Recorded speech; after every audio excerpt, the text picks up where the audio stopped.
aumenta mi fe, Señor, aumenta mi fe,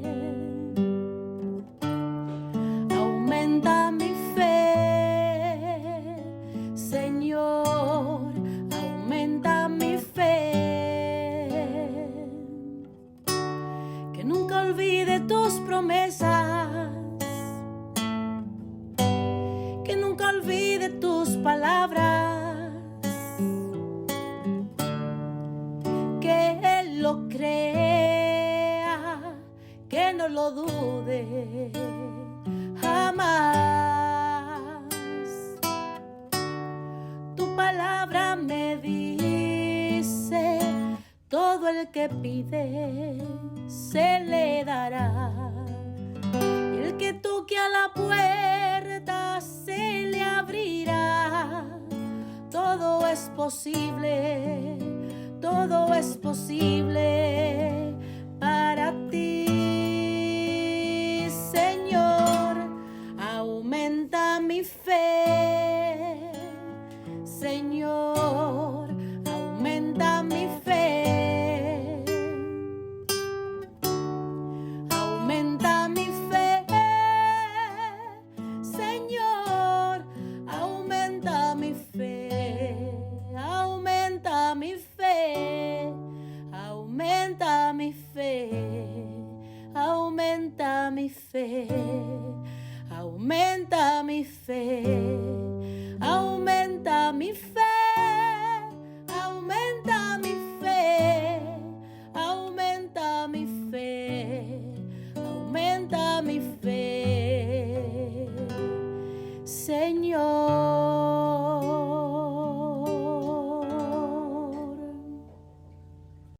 Saludos en este glorioso día y bendiciones a los radio oyentes que escuchan Jesús y María Radio, que están sedientos de la palabra de Dios. Les envío un saludo a su hermano Américo Tejada, de la parroquia San Simón Stack San José, que está localizada en el Bronx y pertenece a la Arquidiócesis de Nueva York. Estamos aquí todos los lunes de 5 a 6 p.m., hora de Nueva York. En este segmento de estudio bíblico titulado Crece en tu fe, estamos estudiando con ustedes, desde un punto de vista bíblico, un libro que se titula La Cena del Cordero, o sea, la Santa Misa, al que el autor le llama El cielo en la tierra. El autor y su esposa cuentan el largo viaje que los llevó de evangélicos calvinistas hasta la casa paterna de la Iglesia Católica. Nos cuentan que fue un camino erizado de dificultades, pero recorrido con gran coherencia y docilidad a la gracia de Dios, y cuyo motor era el amor a Jesucristo y a su palabra en las Sagradas Escrituras. Y el punto de inflexión del acercamiento del autor a la Iglesia Católica fue precisamente la Santa Misa, en la que descubrió brillar con nueva luz la Sagrada Escritura. En este libro, el autor usa el libro del Apocalipsis como referencia y ofrece algunas claves litúrgicas que iluminan el sentido del último libro del Nuevo Testamento. El autor no pretende disolver los símbolos, racionándolos o racionalizándolos, sino mostrar su verdadero sentido para que llegue al corazón y a la vida de los creyentes. Pero antes vamos a comenzar con una oración y lo hacemos en el nombre del Padre, del Hijo y del Espíritu Santo. Señor, que todo lo que hagamos este día inicie con tu bendición y termine con tu ayuda. Que todo lo que digamos este día sea motivado por tu amor e inspirado por tu gracia. Que nuestras obras de este día reciban tu inspiración y perduren en tu paz. Todas estas cosas, Padre Celestial, te las pedimos en el luz y poderoso nombre de tu Hijo Jesús, que vive en el unión del Espíritu Santo, quien es Dios, por los siglos de los siglos. Amén. Los créditos de estos estudios son dados al Dr. Scott Hahn, a la Biblia de Jerusalén y a la hermana Evelyn Morán y su ministerio de música. A los hermanos y hermanas que viven en el Bronx, para invitarlos a nuestro círculo de oración de la parroquia San Simón Stack San José, que está localizado en 2191 Valentine Avenue, esquina calle 182, comenzando con la misa a las 7:30 p.m. todos los viernes por la noche. Decíamos que en el segmento anterior estábamos hablando de este libro que se llama El Cordero, la Cena del Cordero, y decíamos que estamos específicamente centrándonos en Hebreos capítulo 7, versículos 17 o del 1 al 17, donde enlazando con Hebreos capítulo 6, donde se menciona a Melquisedec, se retoma el tema principal de esta parte de la carta, que nos habla de la superioridad del sacerdocio de Cristo sobre el sacerdocio levítico. Ahora se demuestra argumentando desde la superioridad del sacerdocio de Melquisedec, este rey sacerdote, sobre cuyos antepasados, descendientes e investidura, Génesis 14 no dice nada. Lleva a pensar que el sacerdocio de Cristo es eterno. Si recibió el diezmo de Abraham, es porque es superior a éste, y con más razón, superior a su descendencia levítica. Hermanos, la conclusión es clara. Como Melquisedec se mostró superior a Abraham al bendecirle, y por tanto a los levitas, sus descendientes, y el sacerdocio de Cristo, que pertenece al orden de Melquisedec. El sacerdocio de Cristo es superior al de el Levítico. En el Salmo 110, al declarar al rey Mesías sacerdote para la eternidad, a la manera de Melquisedec, anuncia caduco el sacerdocio levítico. Así como la antigua ley mosaica, en general, la superioridad del sacerdocio de Cristo se manifiesta en cuanto a la perfección, es decir, hermano que me escuchas, a su eficacia.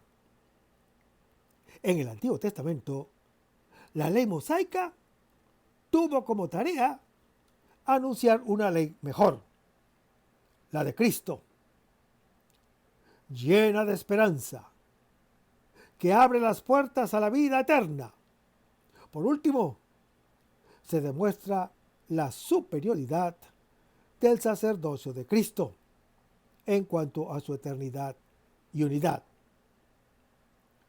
Hermanos, el sacerdocio redentor de Cristo es único, realizado una vez por todas, y por esto se hace presente en el sacrificio eucarístico de la Iglesia Católica.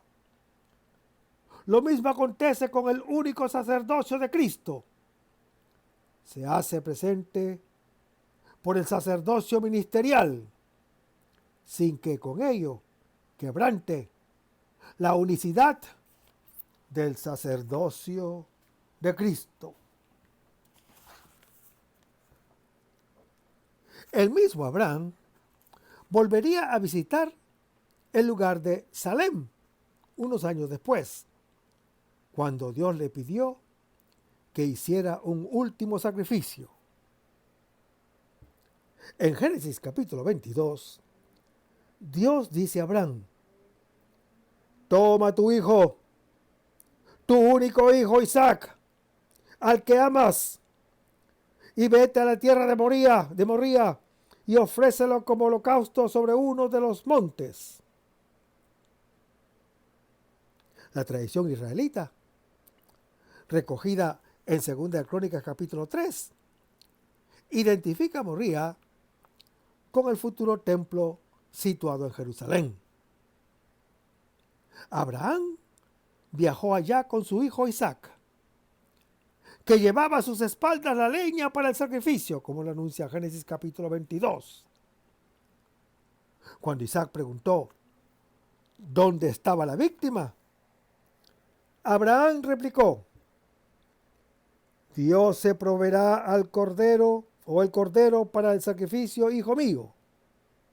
Al final, el ángel de Dios apartó la mano de Abraham para que no sacrificara a su hijo y proveyó un carnero para que fuera sacrificado.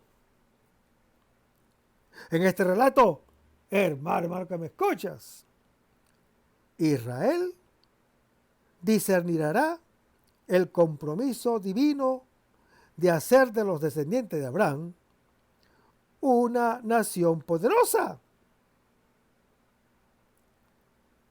Por mí mismo lo he jurado, porque tú no me has negado a tu hijo. Yo multiplicaré tus descendientes como las estrellas del cielo, y por tus descendientes serán benditas todas las naciones de la tierra. Lo dice el Señor Yahvé a Abraham en Génesis capítulo 22. Hermanos, este fue el pagaré de Dios a Abraham. Habría de servir también como póliza de seguro de vida de Israel. En el desierto de Sinaí, cuando el pueblo elegido se mereció la muerte por adorar al becerro de oro, Moisés invocó el juramento de Dios a Abraham para salvarlos de la ira divina, y lo pueden leer en Éxodo capítulo 32. Los creyentes considerarán más tarde el relato de Abraham e Isaac como una profunda alegoría del sacrificio de Jesús en la cruz. Hay muchas semejanzas. En primer lugar, el Señor Jesús, como Isaac, era el fiel Hijo único, amado del Padre. Además, como Isaac, el Señor Jesús acarrió el leño para sus propios sacrificios, que consumaría en un monte de Jerusalén. De hecho, hermano que me escuchas, el sitio donde murió Jesús, que es el Calvario, era uno de los promontorios de la cadena montañosa de Moría. Más aún, la primera línea del Nuevo Testamento identifica al Señor Jesús con Isaac como hijo de Abraham. Lo pueden leer en Mateo capítulo 1. Para los lectores cristianos, incluso las palabras de Abraham resultan proféticas. Recuerda que en el original hebreo no había signo de puntuación, y considera una lectura alternativa del versículo 8, donde dice: Dios se proveerá el cordero para el sacrificio. Hermanos, el cordero anunciado entre sombras, por supuesto, era Jesucristo, Dios mismo. Ya que en Cristo Jesús la bendición de Abraham recaería sobre los gentiles. Lo anuncia el apóstol Pablo en su epístola a los Gálatas, capítulo 3. También lo pueden leer en Génesis, capítulo 22. En tiempo de la esclavitud de Israel en Egipto, resulta claro que el sacrificio ocupa una parte esencial y central de la religión de Israel. Los supervisores del faraón les echan en cara que los frecuentes sacrificios de los israelitas no eran más que una excusa para dejar de trabajar. Y lo pueden leer en Éxodo capítulo 10. Más tarde, cuando Moisés hace su petición al faraón, una de sus demandas es el derecho de los israelitas a ofrecer sacrificios a Dios, en el mismo capítulo 10 de Éxodo.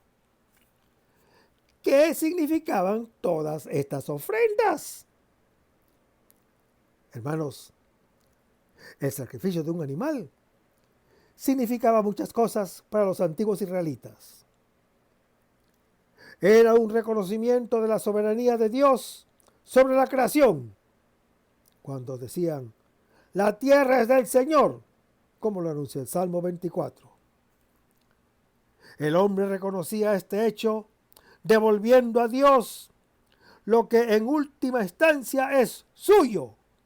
Así, el sacrificio era una alabanza a Dios, de quien proviene toda bendición. El sacrificio podía ser un acto de agradecimiento. La creación se le ha dado al hombre como un don, como un regalo. Pero, ¿qué puede devolver el hombre a Dios? Lo anuncia el Salmo 116. Solo podemos devolver lo que hemos recibido. Algunas veces, el sacrificio servía como modo solemne de sellar un acuerdo o juramento, una alianza ante Dios, como lo anuncia Génesis, capítulo 21. El sacrificio podía ser también un acto de renuncia y pesar por los pecados. La persona que ofrecía un sacrificio reconocía que sus pecados merecían la muerte. Ofrecía la vida de un animal en lugar de la suya propia. Pero el sacrificio central de la historia de Israel fue la Pascua, que precipitó la salida de Egipto de los israelitas. Para la Pascua, Dios ordenó que cada familia israelita tomase un cordero sin mancha y sin ningún hueso roto, lo matase y rociase su sangre en las jambras de la puerta. Esa noche, los israelitas debían comer el cordero. Si lo hacían, se perdonaría la vida de su primogénito.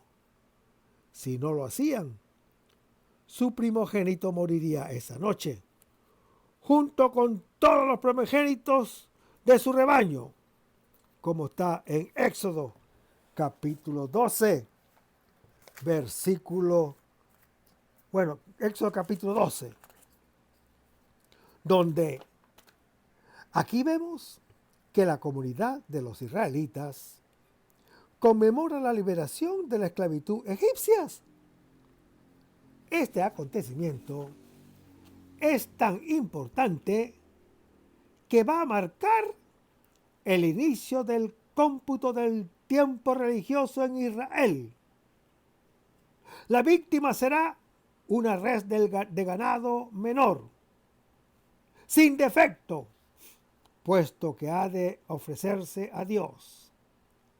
Untar las jambas y el dintel de la puerta con la sangre de la víctima es parte esencial del rito y significa la protección divina ante los peligros. El carácter sacrificial de la Pascua judía es esencial desde su origen. El banquete es también imprescindible y el modo de llevarlo a cabo es muy apropiado para reflejar la urgencia que imponían las circunstancias. No se condimenta por falta de tiempo, ni se añaden más alimentos que el pan y las hierbas del desierto. En señal de carencia, el atuendo y postura de los participantes, de pie y con sandalias y bastón, indica la urgencia de emprender el camino hacia la liberación. Hermanos, el 10º castigo, que habla del ángel de la muerte, que va a exterminar a los primogénitos de Egipto, está insertado en un largo pasaje sobre la Pascua judía, la fiesta de los ácimos, rito agrícola, y la Pascua, fiesta pastoril preisraelita, distintos en su origen, se fusionan en una fiesta de primavera en Éxodo capítulo 23. La salida de Egipto ocurrió en el momento de la Pascua judía, lo que da a esta fiesta una nueva significación que expresa la intervención decisiva de Dios, que salva a su pueblo. Hermanos, la Pascua judía preparaba la Pascua cristiana, en la que Cristo, Cordero de Dios, es inmolado en la cruz y comido en la cena eucarística, en un marco inspirado en la Pascua judía, que para nosotros es la Semana Santa. La renovación misterística de este acto salvador es la Eucaristía, sacrificio y comida, centro de la liturgia cristiana. Y aquí en Éxodo capítulo 12, la palabra Pascua adquiere el significado de paso, que será exterminio para los egipcios y salvación para los hebreos.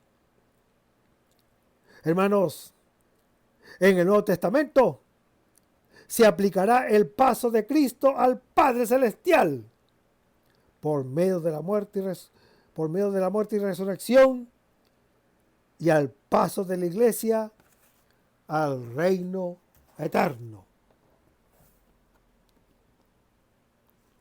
El cordero sacrificado moría a modo de rescate, en lugar del primogénito de la casa. La Pascua, por tanto, era un acto de redención, un volver a comprar. Hermanos, Dios no solo rescató a los hijos primogénitos de Israel, también los consagró como un reino de sacerdotes, una nación santa, en Éxodo capítulo 19. Una nación a la que él llamaba su hijo primogénito, en Éxodo capítulo 4. El Señor dijo a los israelitas entonces, que conmemoraban la Pascua cada año, e incluso les dio las palabras que deberían usar para explicar el ritual a las futuras generaciones. Cuando vuestros hijos os pregunten, ¿qué significa para nosotros este rito?, diréis, es el sacrificio de la Pascua del Señor, que pasó de largo de las casas del pueblo de Israel en Egipto, cuando golpeó a los egipcios. Lo pueden leer en Éxodo capítulo 12. Hermanos, al entrar en la tierra prometida, los israelitas continuaron con sus sacrificios diarios a Dios, guiados ahora por las numerosas prescripciones de la ley mosaica, que vemos enumeradas en el libro de Levítico, en el libro de Números y en el libro de Deuteronomio. Por ejemplo, Levítico capítulo 7, Números capítulo 28, Deuteronomio capítulo 16. Con el establecimiento del templo de Jerusalén hacia el año 960 a.C., Israel ofreció sus sacrificios diarios a Dios Todopoderoso, con un majestuoso ceremonial. Cada día los sacerdotes sacrificaban 2 corderos, uno por la mañana y otro por la tarde, para expiar por los pecados de la nación. Esos eran los sacrificios esenciales, pero a lo largo del día se elevaba el humo de muchos otros sacrificios privados, como machos cabríos, toros, tórtolas, palomas y carneros. Se ofrecían en el enorme altar de bronce que se levantaba al aire libre a la entrada del atrio interior del templo. El lugar santo del templo de Jerusalén se encontraba detrás de este altar, y el santo de los santos, o sea, el lugar de la morada de Dios, estaba más atrás.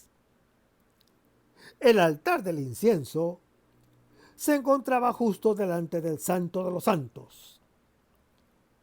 Solo los sacerdotes podían acceder al atrio interior del templo. Solo el sumo sacerdote podía entrar al santo de los santos, y tan solo podría hacerlo brevemente y una sola vez al año, en el día de la expiación que nosotros conocemos como Yom Kippur, porque también el sumo sacerdote era un pecador y por tanto no era digno de estar en la presencia de Dios.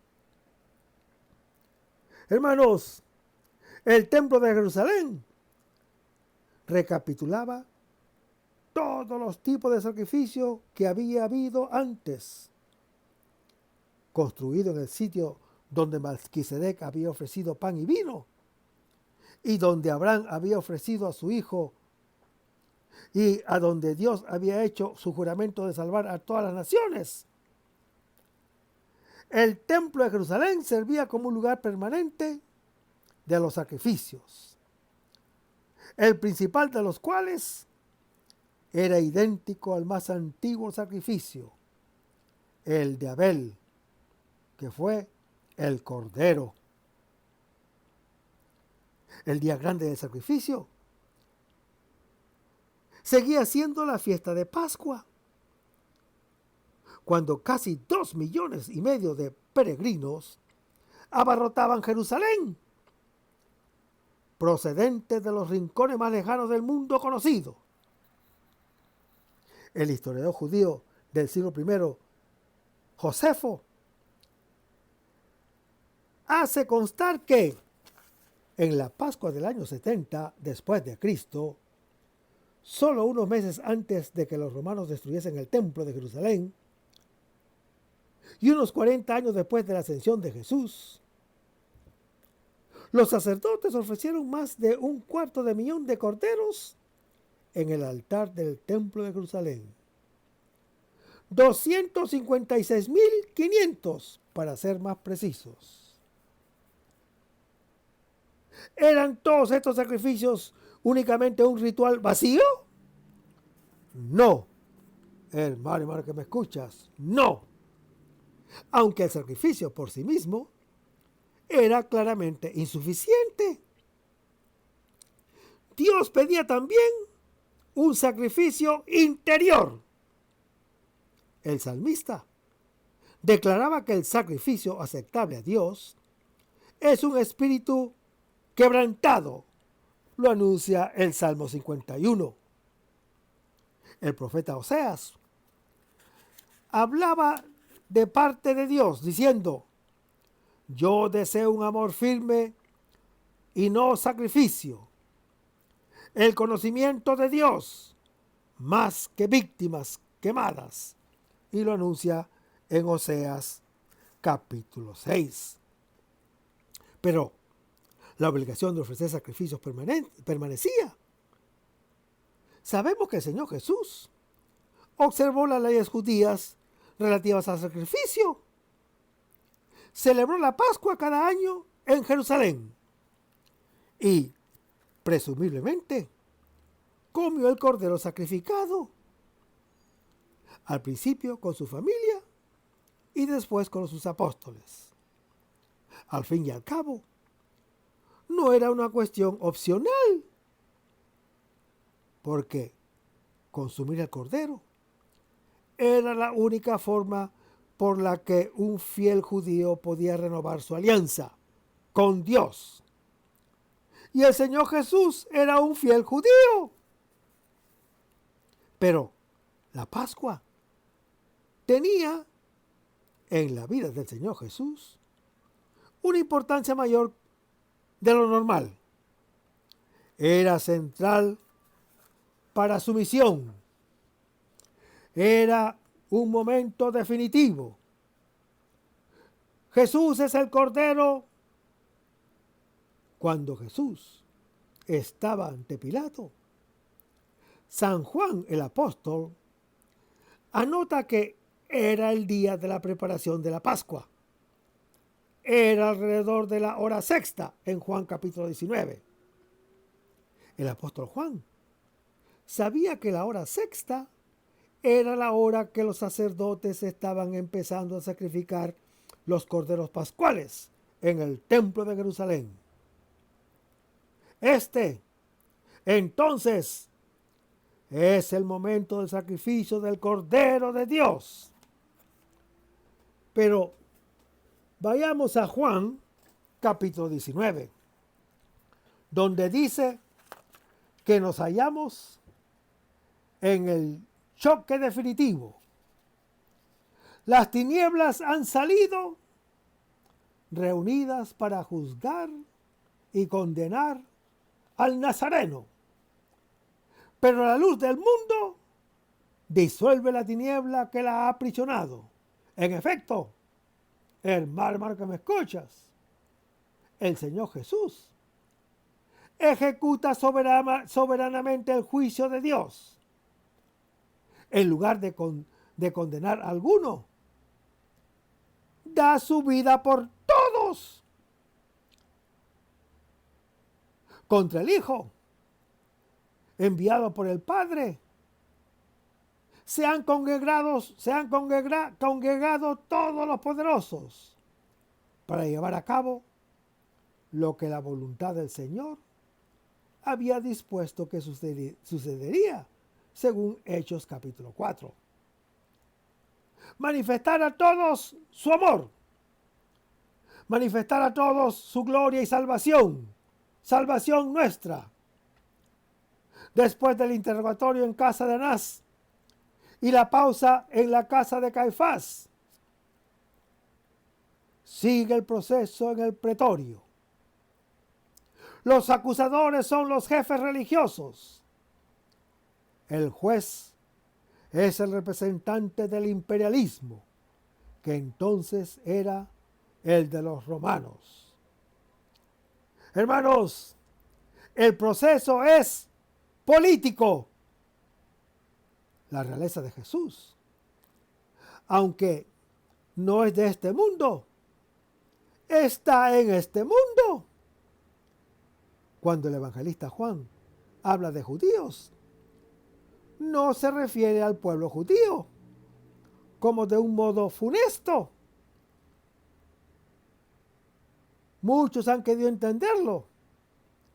También Jesús, los apóstoles y la primera comunidad, al igual que los evangelistas, son judíos.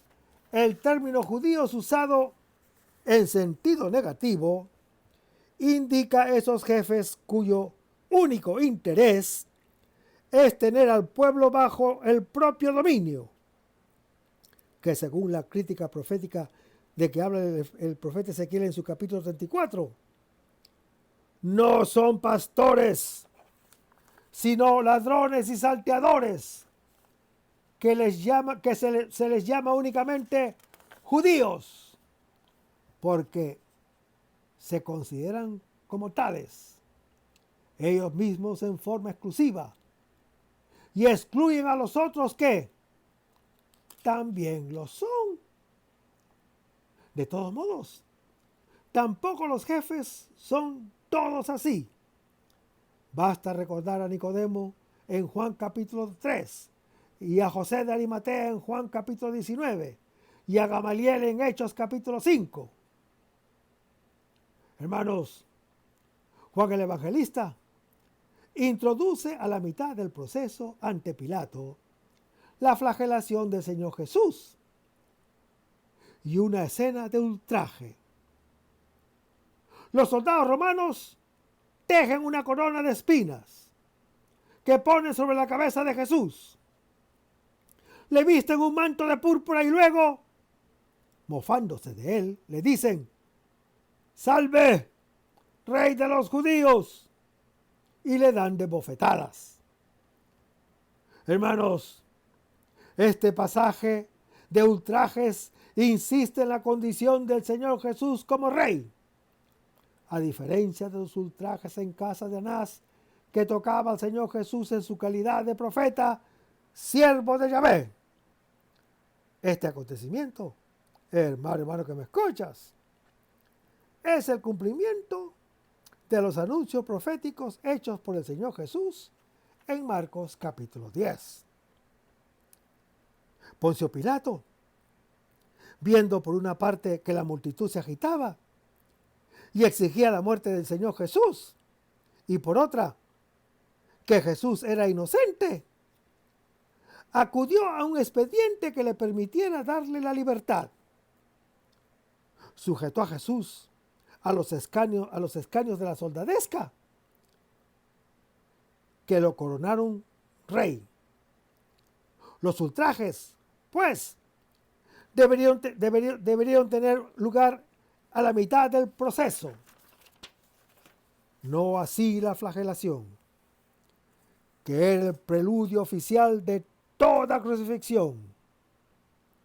Esta, hermano que me escuchas, se llevó a cabo una vez dada la sentencia de muerte. Inmediatamente, antes de ser conducido el Señor Jesús al Calvario, ningún evangelista describe la dolorosa escena que debió debilitar en extremo al Señor Jesús. Para la flagelación romana se empleaban correas o azotes compuestos de varias correas o cadenas, con bolas y huesillos en las extremidades. El flagellum era un azote de material más delgado y por consiguiente más doloroso, ya que desgarraba la carne más fácilmente. La flagelación era un castigo cruel e inhumano que con frecuencia acarreaba la muerte de la víctima. La flagelación, hermano que me escuchas, es un castigo para esclavos o para soldados culpables. Puede servir también para obligar a la confesión de delitos, según Hechos capítulo 22. Pero aquí la verdad es clara. El Señor Jesús es rey y su realeza es inocua. Por consiguiente, hermano que me escuchas, es castigado por ser inocente. ¿Por qué Pilato hace azotar al Señor Jesús si en él no encuentra ninguna culpa? ¿Por qué? Como está según Lucas capítulo 23. Porque él quería conmover a sus enemigos para poder dejarlo en libertad. En cambio, según San Juan el Evangelista, se trata más bien de una burla. Presenta a los jefes, su Mesías, como un rey de burlas. También en la brutal flagelación se pone de relieve la naturaleza de Cristo. Detrás de aquella trágica parodia, en Jesús revestido con las insignias reales, como el manto, como la corona, como el cetro, se vislumbra la grandeza del Rey de Reyes y se resalta que su reino no es conforme a lo que los hombres piensan.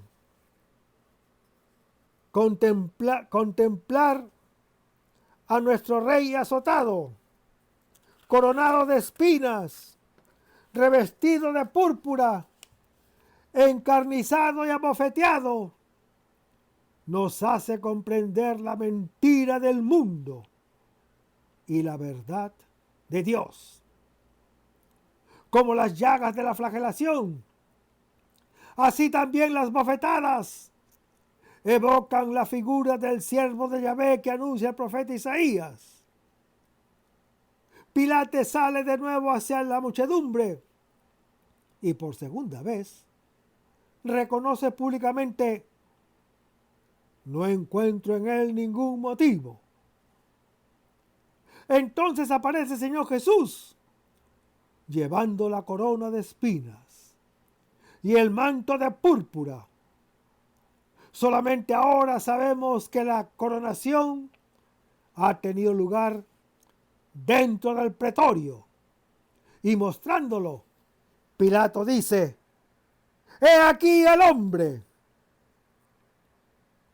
Hermanos, el procurador Poncio Pilato intentaba con ello despertar un sentimiento de lástima y de compasión para aquel pobre inocente.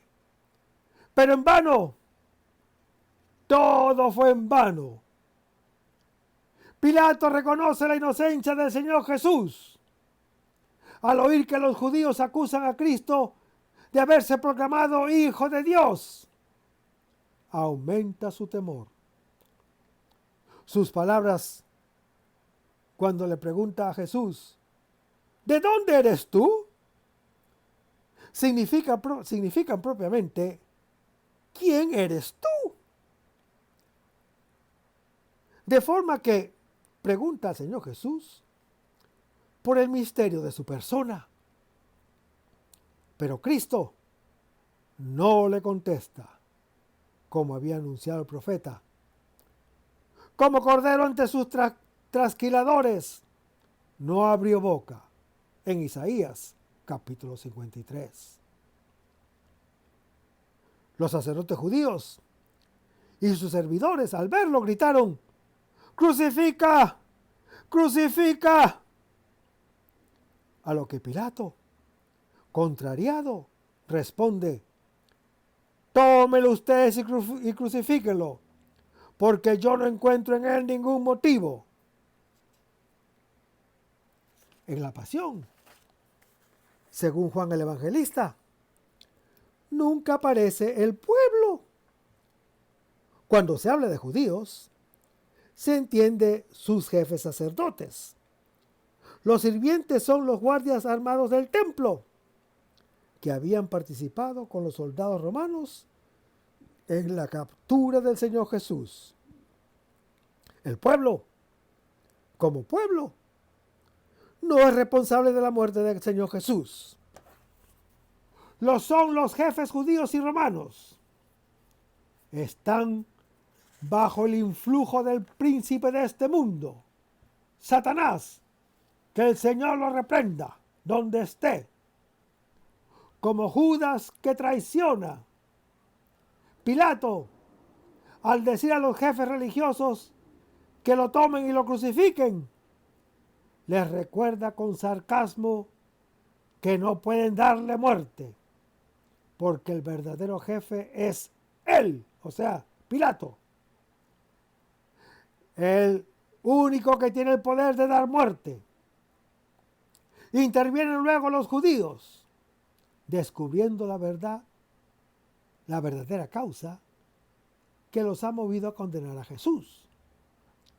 Es un motivo religioso cuando dicen: nosotros tenemos una ley y según la ley debe morir porque se ha hecho Hijo de Dios. Sí, Jesús en diversas ocasiones se había arrogado tributos que solo competen a Dios, como cuando dijo: yo y el Padre somos uno, en Juan capítulo 10. Consiguientemente, se había hecho igual a Dios. Y esto era para los judíos una blasfemia, la cual, según la ley mosaica de Levítico capítulo 24, debía ser castigada con la muerte.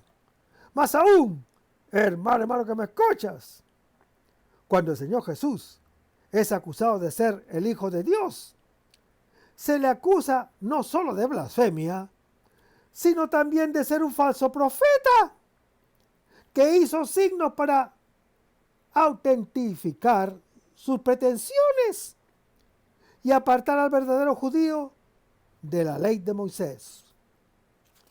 Inconscientemente, Pilato y los judíos eran instrumento para la realización del plan divino. Leamos las Escrituras. Como Moisés elevó la serpiente en el desierto, así es preciso que sea elevado el Hijo del Hombre, para que todo el que cree en él tenga vida eterna. Lo anuncia Juan, capítulo 3.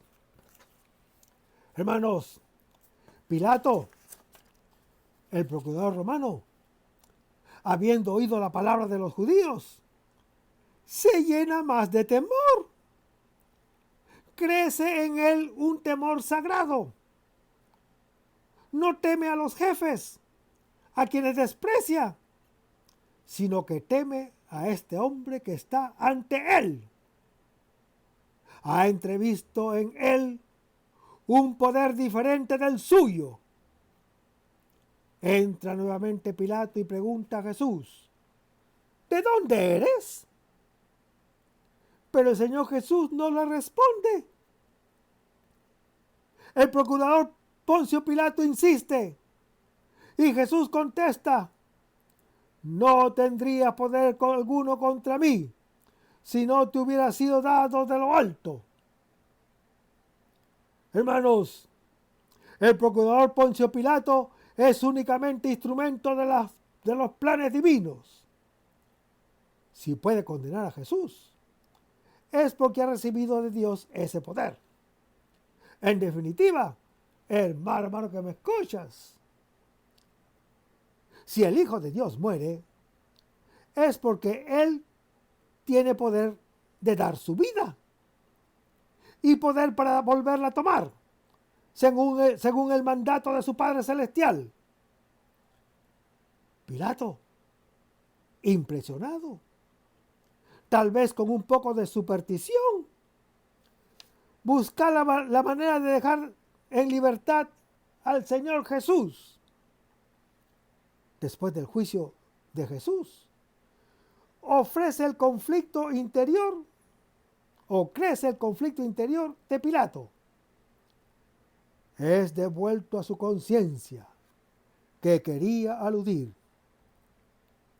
Él no es totalmente insensible a la voz de la verdad. Los judíos sienten que la víctima se les escapa y vuelven a la carga con un argumento nuevo, cuando dicen, si das libertad a este no eres amigo del César. Todo el que se hace rey se opone al César. Hermanos, aparece nuevamente la motivación de Jesús, rey. El procurador romano, Poncio Pilato, se da cuenta que el asunto se complica, que comienza él mismo a correr peligro, que una denuncia a Roma pondría fin a su carrera política. Y, atemorizado, cede. El bema que habla la Escritura es el trono o tribuna, desde donde se emiten las sentencias. El evangelista Juan describe el sitio con solemnidad. El sitial está colocado sobre el litóstrotos, en hebreo, Gabatá, que significa empedrado, que significa enlosado. Debía de ser, pues, una plaza o patio pavimentado con losas, estrado de piedras de colores, que se eleva delante del palacio. Pilato sentó a Jesús en el trono y dijo a los judíos: «He aquí a su rey». Cuando Juan el Evangelista describe esto, su intención es presentar al Señor Jesús sentado en el sitial de su exaltación. Era el día anterior al sábado y también al de la preparación de la Pascua judía. La hora sexta comienza al mediodía. Hacia esa hora se retiraba de las casas todo pan fermentado. Se sustituía por el pan ácimo que se empleaba ya en la cena pascual. Y se sacrificaban oficialmente en el templo de Jerusalén los corderos. Al hacer notar que a esa hora condenaron a Jesús, San Juan el Evangelista subraya la coincidencia de la condena a muerte del Señor con el momento en que se inmolaba el Cordero de Pascua en el templo de Jerusalén. Los judíos, habiendo visto a Jesús y habiendo oído a Pilato, clamaron: «¡Quita! ¡Quita! ¡Crucifícalo!». Poncio Pilato, como última tentativa, unida a una fina ironía, les dice: «¿A su rey voy a crucificar?». Pero los sacerdotes, como representantes del pueblo infiel, exclamaban: «No tenemos rey sino el César». El pueblo judío rechaza formalmente al Señor Jesús, su Mesías, su rey ungido, sentado en el sitial del juicio. Rechaza también al Hijo de Dios. Y ahora, hermano que me escuchas, ahora los judíos sin Mesías, Israel no puede ya ser más el pueblo mesiánico y por consiguiente tampoco el pueblo elegido. Hermanos, esto es el clímax de la apostasía. El Señor Jesús marcha a la muerte. Su sacrificio también tenía un sentido de liberación, más aún de salvación total en un nivel superior. Era el término de la Pascua judía. En lo sucesivo, hermano que me escuchas, ya no serían necesarias las víctimas animales ofrecidas en el templo de Jerusalén, porque estaba instaurándose una nueva Pascua. Estaba instaurándose una nueva Pascua con un nuevo y único Cordero, el Señor Jesús, el Cordero de Dios, que quita el pecado del mundo.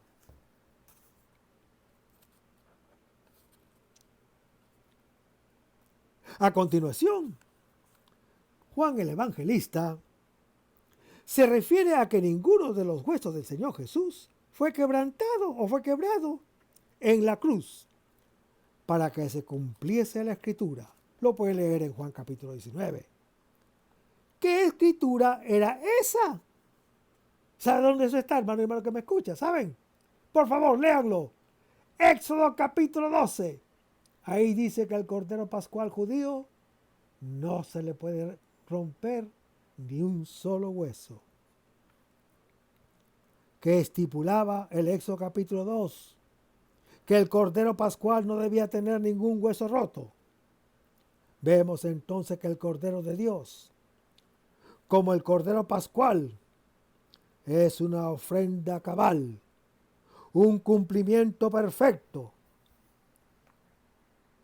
En el mismo pasaje San Juan el Evangelista relata que los que estaban mirando sirvieron a Jesús vinagre con una esponja en una rama de hisopo.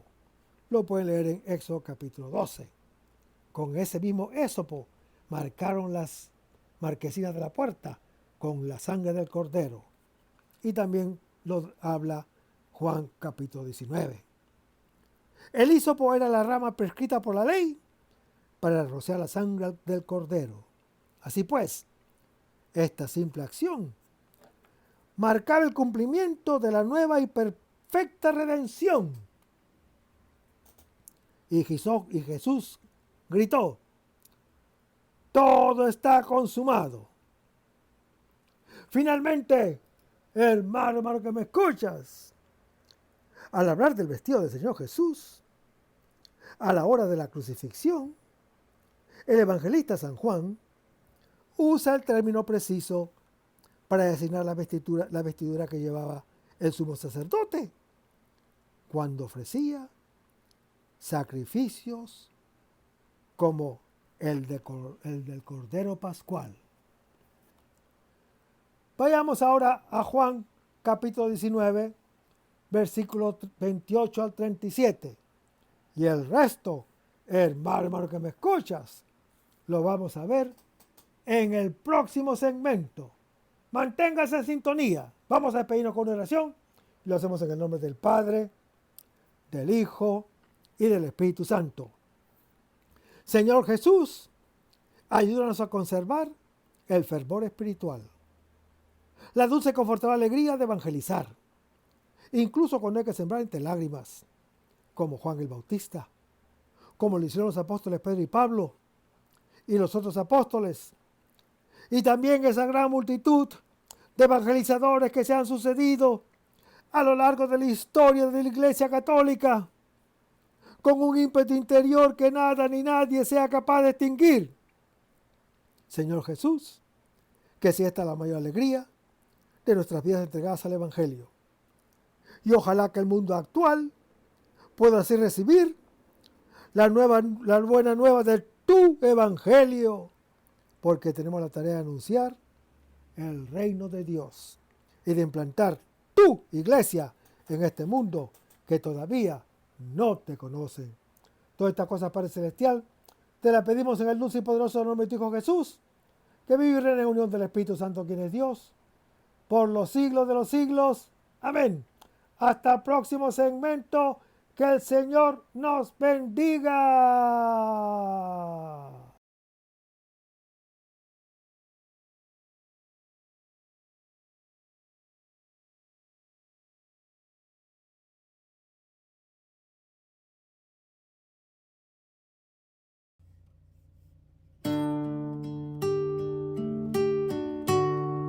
Aumenta mi fe, Señor, aumenta mi fe.